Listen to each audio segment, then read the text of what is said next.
لوگ اچھے ہیں بہت دل میں اتر جاتے ہیں، ایک برائی ہے تو بس یہ ہے کہ مر جاتے ہیں۔ سید مشتاق بخاری کو آخری سفر پر روانہ کرنے کے لیے سورن کوٹ عیدگاہ میں ہزاروں کی تعداد میں لوگ پہنچے ہیں۔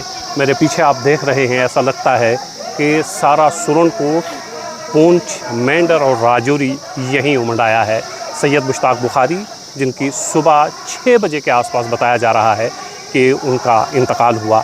سید مشتاق بخاری کو 2 حیثیتوں سے ہمیشہ یاد رکھا جائے گا۔ ایک وہ سید مشتاق بخاری جنہوں نے سیاست کے میدان میں کامیابیاں حاصل کیں، 2 بار MLA رہے، منسٹر رہے، اور دوسرا سید مشتاق بخاری وہ جس نے کئی سالوں تک پہاڑیوں کی لڑائی لڑی، اور اس جد و جہد میں سید مشتاق بخاری کا کلیدی رول رہا کہ پہاڑیوں کی ریزرویشن کے حوالے سے سید مشتاق بخاری نے کسی طرح کا بھی جوخم اٹھانے سے پرہیز نہیں کی۔ پریشانیاں کتنی بھی آئیں، نقصان کتنا بھی ہوا، سید مشتاق بخاری پہاڑیوں کے لیے لڑتے رہے، آخری دم تک لڑتے رہے، اور آج سید مشتاق بخاری آخری سفر پر روانہ ہیں اور ہزاروں کی تعداد میں بھیڑ یہاں سید مشتاق بخاری کو آخری سفر پر روانہ کرنے پہنچی ہے۔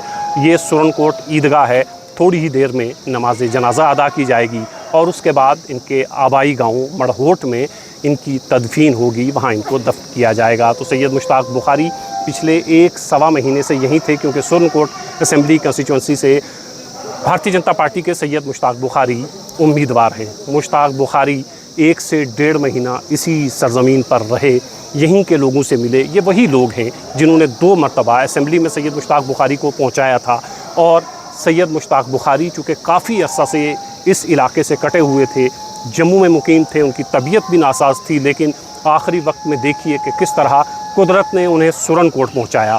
وہ پرانے رشتے ریوائیو ہوئے، اپنے لوگوں کے بیچ میں، اپنے رشتہ داروں کے اور اپنے لوگوں کے بیچ میں 1 سے 1.5 مہینہ گزارنے کا وقت سید مشتاق بخاری کو ملا۔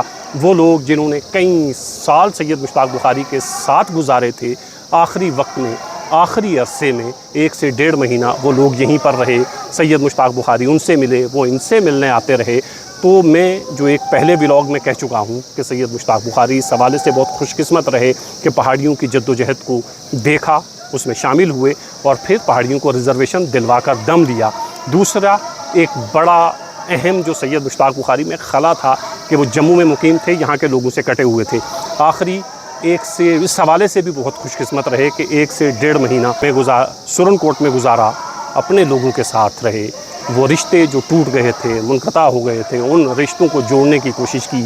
ایک بار پھر ہم نے دیکھا کہ سید مشتاق بخاری کے ساتھ سورن کوٹ کی عوام بڑی تعداد میں جڑی، اسی طرح جس طرح کبھی یہ MLA ہوا کرتے تھے یا الیکشن لڑتے تھے، بڑے دم خم کے ساتھ سید مشتاق بخاری نے یہاں سے الیکشن لڑا، بڑی تعداد میں لوگوں نے ان کو سپورٹ بھی کیا۔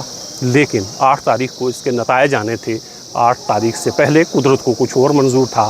سید مشتاق بخاری آج صبح 6 بجے انتقال فرما جاتے ہیں، اور ہزاروں کی تعداد میں سید مشتاق بخاری کو وداع کرنے لوگ یہاں پر پہنچے ہیں۔ میں چاہوں گا کہ آپ ایک بار یہ دکھائیں کہ پیچھے کتنی بڑی تعداد میں لوگ یہاں پر ہیں، اور سید مشتاق بخاری کے نماز جنازہ میں شرکت کے لیے بڑی تعداد میں لوگ یہاں پر پہنچے ہیں۔ مشتاق بخاری ایک بڑی سیاسی اور سماجی شخصیت تھے، اور ہمیشہ سید مشتاق بخاری کو پہاڑیوں کے اس کنٹریبیوشن کے حوالے سے یاد رکھا جائے گا کہ پہاڑیوں کو ریزرویشن ملتی ہے، ST کے زمرے میں ان کو شامل کیا جاتا ہے، اور اس میں سب سے کلیدی رول سید مشتاق بخاری نے ادا کیا۔ اور آج سید مشتاق بخاری نے صبح 6 بجے آخری سانسیں لی، نماز جنازہ بس اب کھڑی ہونے کو ہے، اور شام کو ان کے آبائی گاؤں پمروٹ میں ان کی تدفین کی جائے گی۔